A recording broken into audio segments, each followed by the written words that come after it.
When did a friend almost end your life? My white friend Lewis begged me to stop at a gas station even though I'd told him 3 times that this was a sundown town and we needed to be through here before dark, but he didn't understand what that meant for someone like me. He said he couldn't wait another minute and kept saying I was being paranoid, that those towns didn't exist anymore.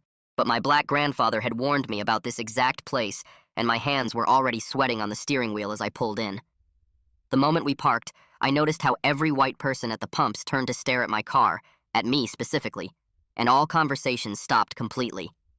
Lewis jumped out saying he'd be 2 minutes, oblivious to the danger, but I knew we'd already made a mistake being here after sunset with me behind the wheel. I stayed in the car with the engine running, watching Lewis jog inside while 2 white men by the door watched him go in, then looked directly at me with expressions I recognized from every story my family had ever told me about places like this. One of them walked over to my window and tapped on it with his ring, smiling when I didn't roll it down, saying something to his friend about one of them being in their town after dark. More people were gathering now, coming out of nowhere it seemed, all white faces, all looking at me in my car. Lewis was taking too long and I could see through the store window that the clerk was moving in slow motion, pretending not to understand what Lewis was asking for while gesturing at me in the car. The bathroom key was right there on the counter, but the clerk kept saying he didn't know where it was, making Lewis wait while more people gathered outside. 5 minutes passed, and now there were 4 men standing near my car, not surrounding it exactly, but positioned so I couldn't leave without driving close to them. One leaned on the hood, and when I honked, they all laughed, and one said loudly that I should know better than to honk at white folks.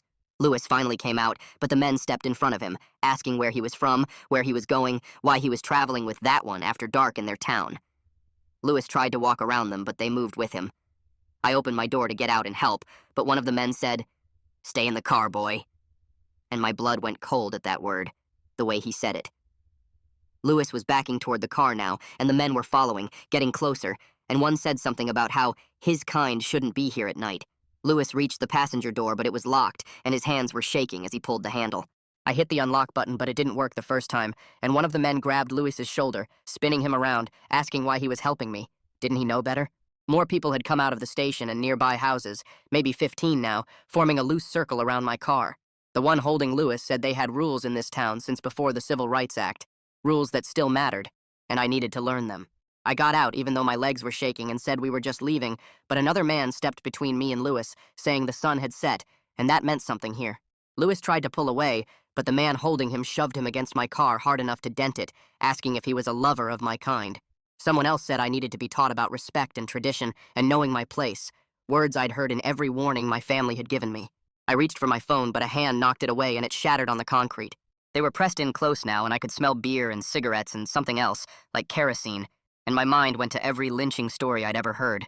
Lewis was saying we didn't want trouble, but they laughed and said trouble had already found me, being black in their town after dark, disrespecting their heritage. Someone grabbed my arms from behind and I couldn't move. They were dragging Lewis away from the car toward the woods behind the station, and he was screaming for help, but no one was coming. The man holding me leaned in close and said this was a warning, that I was lucky they were in a good mood tonight, that my kind used to swing from these trees. I could hear Lewis struggling in the darkness and branches breaking and his voice getting farther away. More cars were pulling up now, headlights pointing toward the woods, and I could see maybe 30 people now, all walking toward where they'd taken Lewis. The man holding me started dragging me that way too, and I was fighting, but there were too many of them. Someone said they had rope in their truck, and another said they knew a good tree, the same one from 1952, and I knew exactly what they meant. Lewis was screaming my name from the woods, and I was screaming back, but they were dragging us both deeper into the darkness, and there were so many of them, and no one was coming to help.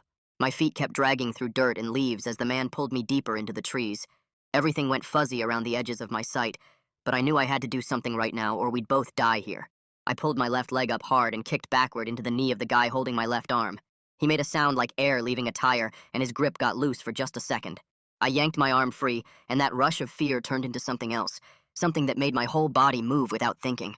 I spun around and threw my fist at the other man's face, feeling it connect with his jaw. The impact hurt my hand, but he let go and stumbled back. I turned and ran toward the gas station lights, my legs pumping harder than they ever had. Behind me, I could hear Lewis yelling and branches breaking and men shouting, but I couldn't stop now. If I stopped, we were both dead, and I knew it. My car was still sitting there with the engine running, and I had to get to it. I slammed into the driver's door so hard it knocked the wind out of me. My fingers found the panic button on my keys, and I pressed it over and over. The horn started blasting, and the lights flashed on and off really fast. The men who were standing near my car jumped back from the noise and lights. That gave me just enough room to pull the door open and throw myself into the driver's seat. Through the windshield, I saw Lewis break away from two men and start running toward the car. His shirt was torn halfway off and there was blood on his face. I put the car in drive and started rolling forward slow, using the front bumper to push through the crowd. Men were jumping out of the way rather than get hit. One guy with a baseball bat ran up and smashed my driver's side headlight. Glass went everywhere and the light went out. Another man had a knife and he stabbed it into my front tire. The air rushed out with a loud hiss, but I kept driving on the flat tire. The rim started grinding on the pavement, making an awful scraping sound. Lewis reached the passenger door and pulled on the handle. "Get in!" I yelled at him. Sparks were flying from where the metal rim was grinding on the road. Lewis threw himself into the passenger seat and slammed the door. I pushed the gas pedal all the way to the floor. The car lurched forward on 3 good tires and 1 rim, making this terrible grinding noise. We were heading for the main road now, the car pulling hard to the left from the flat tire. I looked in the rearview mirror and saw 2 pickup trucks start up and come after us. Their bright lights filled up our whole car with white light. I had to get us out of here fast. I remembered studying maps before we left, and there was a dirt road coming up on the left. I turned off our headlights completely and took that hard left turn onto the dirt road. One truck went flying past the turn, missing it completely. But the other truck followed us, getting closer even though we had a head start. There was an equipment rental place up ahead with rows of big machines.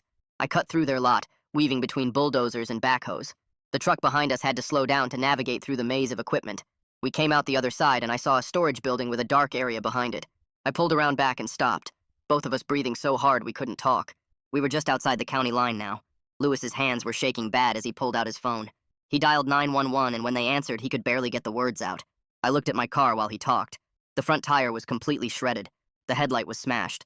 There were dents all over from where they'd hit it, but somehow the engine was still running. Lewis was telling the dispatcher what happened, where we were. The dispatcher said not to go back for any reason. She told us to meet state police and an ambulance at the hospital in the next county over. We had to keep moving. I pulled back onto the road, driving slow on the rim. The hazard lights were blinking and we took only back roads. Every time I saw headlights behind us, my whole body tensed up. We kept checking the mirrors, looking for those trucks. The drive to the hospital felt like it took forever. The rim was making this constant grinding sound and throwing sparks. Other cars were pulling over to get away from us. Finally, we saw the hospital sign and turned into the emergency room area. 2 state police cars were already there waiting for us. The moment we stopped, medical people came running out with cameras. They started taking pictures of everything right away. The nurse looked at the clock on the wall and wrote down 11:47 p.m. on her clipboard. She took photos of my knuckles, which were split open and bleeding. She photographed Lewis's torn shirt and the blood on his face.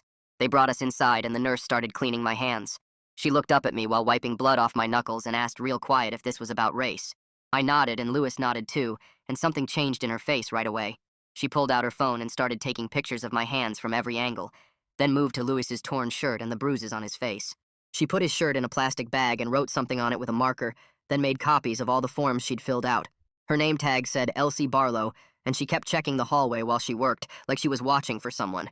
A deputy in a brown uniform walked in about 20 minutes later and started asking what happened, but his tone was all wrong, too casual, like he already knew. He said something about misunderstandings between locals and travelers, and how these things happen sometimes when people don't know the area. I told him we weren't talking to anyone but state investigators, and Elsie backed us up, saying that was our right under bias crime protocols. The deputy's face got red and he said we were making a big deal out of nothing, but Elsie stood between us and told him to leave. While he was arguing with her, I pulled out my phone and called the number on a poster about hate crimes that was taped to the wall. The operator asked for details and I told her everything. The town name, the gas station on Route 47, the tree from 1952 they mentioned. She gave me a case number, HC4782, and said someone would call within 24 hours. My hands were shaking, so bad I could barely hold the phone. Elsie came back after the deputy left and said she'd arranged a safe room for us upstairs since we couldn't drive anywhere and had nowhere else to go. The room had 2 beds and a lock that only opened from inside, and she showed us the panic button by the door. Neither of us could sleep, though. Every time someone walked past in the hallway, we both sat up. Every noise made us jump. I kept seeing those men dragging Lewis into the woods and hearing them talk about the rope.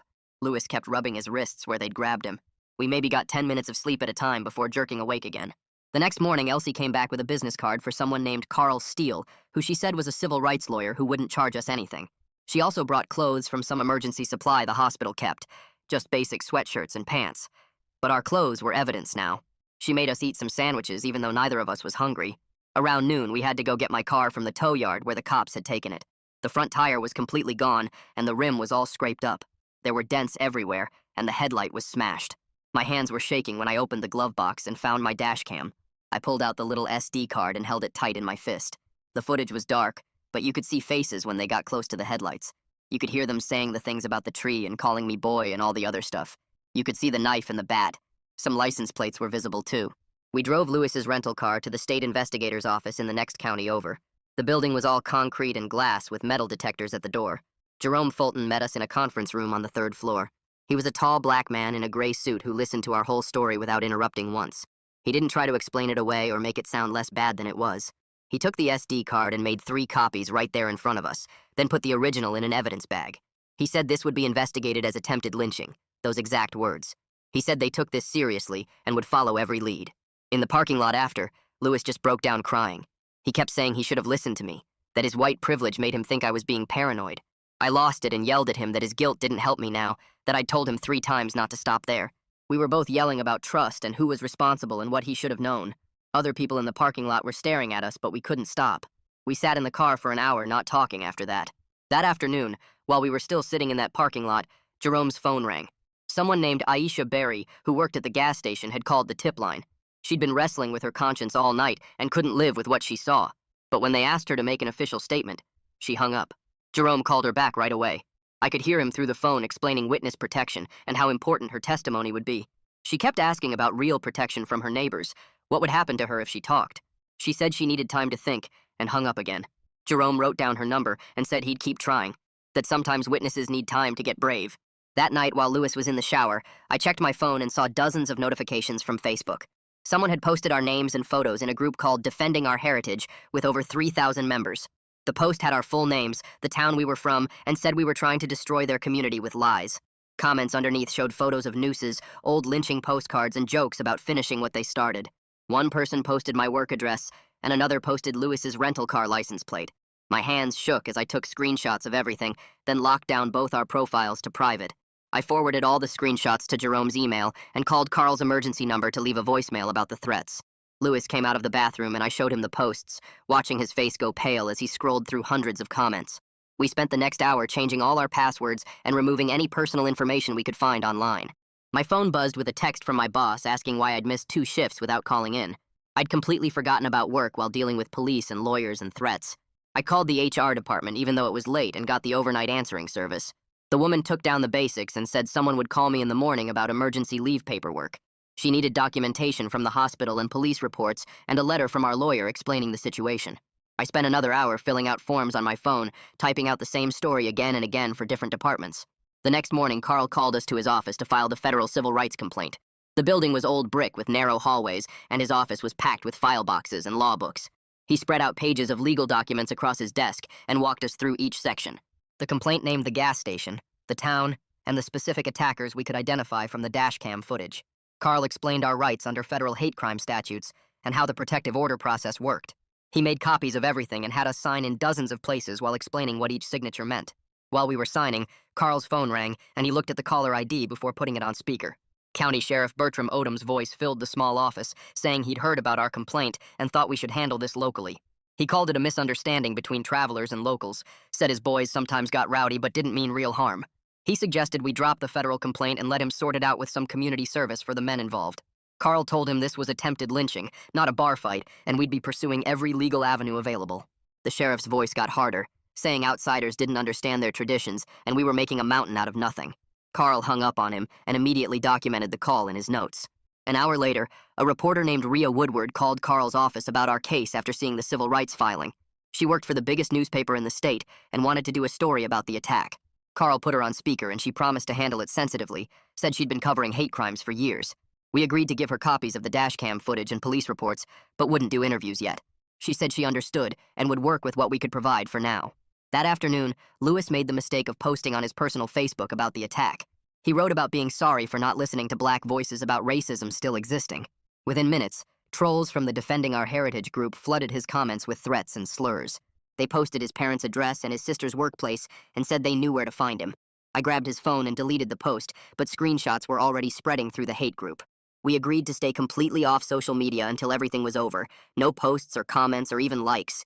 Carl saw how rattled we were by the online threats and made some calls to a nonprofit that helped hate crime victims. They had emergency housing in a different city, a small apartment with security cameras and panic buttons. We packed what little we had and drove 3 hours to the safe house that evening. The apartment was basic, just 2 bedrooms and old furniture, but the cameras at every entrance made us feel safer. The panic buttons were mounted on the walls in each room, connected directly to local police dispatch. We spent the first night barely sleeping, jumping at every sound in the hallway outside. For 3 days, Carl kept calling Aisha, the gas station employee who'd contacted the tip line. He promised witness relocation help and said her testimony could make the difference in getting convictions. On the 3rd day, she finally agreed to give a recorded statement at a neutral location. She met Jerome at a library 2 counties away and spent 3 hours going through everything she saw. She recognized 2 of the attackers by name, men who came to the gas station regularly. She confirmed hearing them mention the tree from 1952 while they were dragging us toward the woods. Her statement, combined with our dashcam footage, gave Jerome enough probable cause for arrest warrants. The judge signed warrants for 5 men, including the ringleader who tapped on my window with his ring. License plate matches from the dashcam confirmed his truck, and facial recognition software helped identify 3 others. The arrests happened the next morning in coordinated raids across the county. The local news ran the story at noon with mugshots of all 5 men and details about the hate crime charges. Within an hour, our safe house phone started ringing with blocked numbers leaving threatening voicemails. Someone had leaked the number, probably someone at the county courthouse who saw the protective order paperwork. The calls came every few hours, voices saying they knew where we were and what would happen when they found us. The protective order was granted that same afternoon, legally barring all 5 men from any contact with us.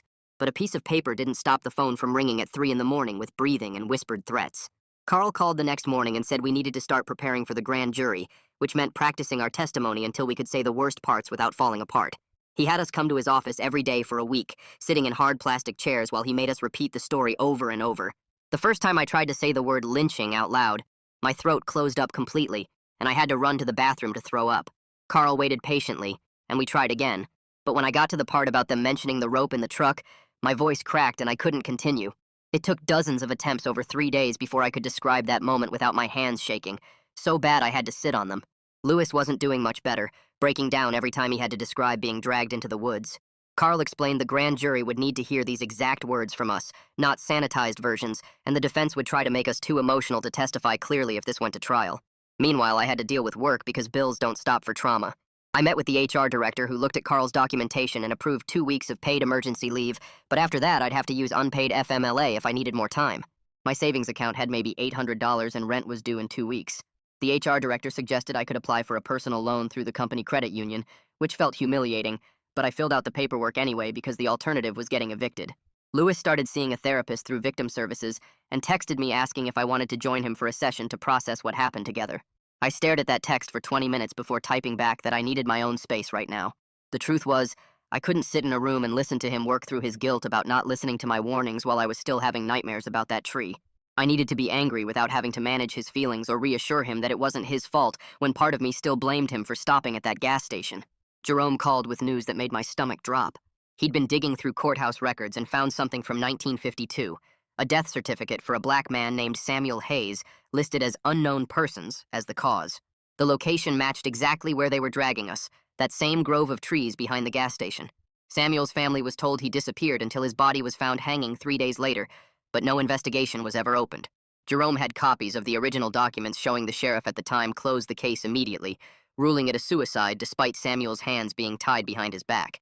The state attorney general's office called Carl the next day to say they were opening a pattern or practice investigation into the entire county's handling of bias crimes. Jerome had submitted our case along with 14 other incidents from the past decade that were either dismissed or mishandled by local authorities. Most of the victims had moved away or were too scared to come forward, but the paper trail showed a clear pattern of the county protecting certain families while ignoring violence against black residents and other minorities. The ringleader's defense attorney contacted Carl with a plea offer that made me want to punch a wall. His client would plead to simple assault and disorderly conduct, complete some counseling for alcohol-related violence, and serve 90 days in county jail if we agreed not to pursue federal hate crime charges. Carl explained we didn't actually control whether federal charges were filed, that was up to the U.S. attorney, but our input would matter to the prosecutor. The attorney sweetened the offer by saying his client would name other participants and testify about who else was involved. Carl said to think about it, but I already knew my answer was hell no. Then we got news about Aisha that made everything worse. Someone had slashed all 4 of her tires and spray-painted snitch across her apartment door in red paint. Her neighbor found her crying in her car at 6 in the morning, too scared to go back inside. The witness protection program moved fast, getting her out that same day, but she had to leave everything behind, including her job at the gas station where she'd worked for 3 years.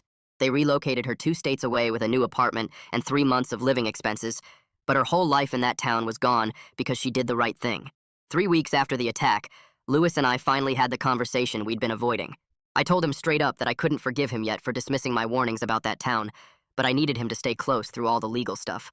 We sat in the safe house kitchen and worked out new rules for our friendship if it was going to survive this.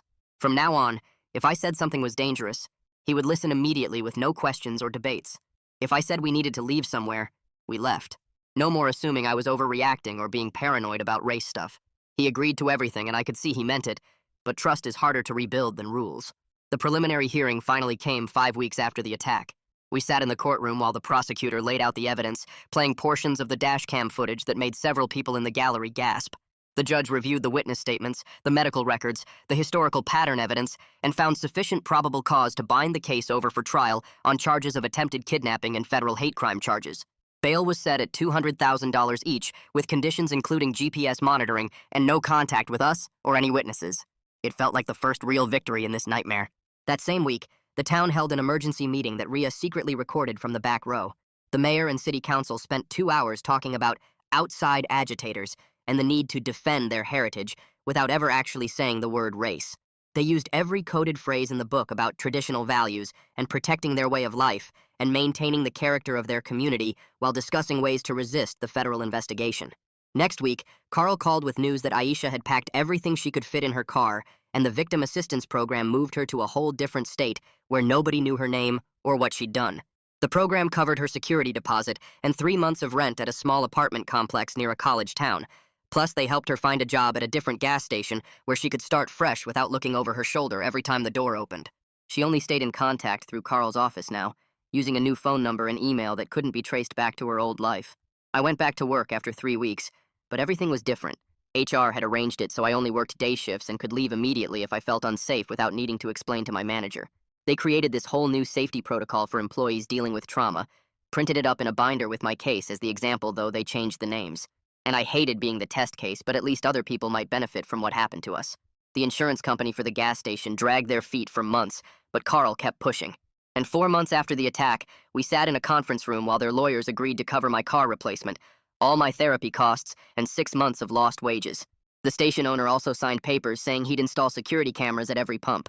And inside the store, plus all employees would have to take bias training twice a year, which felt like closing the barn door after the horses escaped, but maybe it would help the next person. The state attorney general's office sent out a press release saying the county would have to report all bias incidents every month and undergo reviews every 3 months for the next 3 years, creating a paper trail that never existed before. I spent a whole Saturday installing a new dashcam system with front and rear cameras that uploaded everything to the cloud automatically every 10 minutes. While Lewis showed up with emergency supplies for both our cars without me asking, portable chargers and backup batteries and first aid kits and flares. We didn't talk about why we needed all this stuff, just worked side by side checking that everything worked and testing the upload speeds on our phones. I finally called my grandfather 6 months after it happened, my hands shaking as I dialed the number I knew by heart, and when he answered, I just said we'd driven through that town he warned me about, and we made it out alive. He didn't say he told me so, or lecture me about not listening, just said real quiet that surviving is resistance, that us being here breathing, and living our lives is victory enough, and I had to hang up before I started crying at my desk. 8 months after the attack, Lewis and I were driving through a different state as the sun started setting. And without discussing it, I took the exit for the longer route that kept us on major highways with good cell service and bright lights at every rest stop. Lewis pulled up the GPS on his phone and found us a true crime podcast to listen to without asking why we were taking the long way, both of us knowing without saying that some wounds change how you move through the world forever. I managed to sleep through the night maybe 3 times a week now instead of waking up every hour checking the locks, and we both went to therapy every week. Mine covered by the settlement and his through his job's employee assistance program. The legal system had actually done something this time. Not perfect justice, but real consequences and real changes. And even though we'd never be the same people we were before that night, we were alive and healing and had each other and a whole team of people making sure this wouldn't happen to someone else in that town again. Thanks for hanging in there with me through all the questioning and wondering. Really enjoyed exploring these moments right alongside you all. Subscribe for more content like this.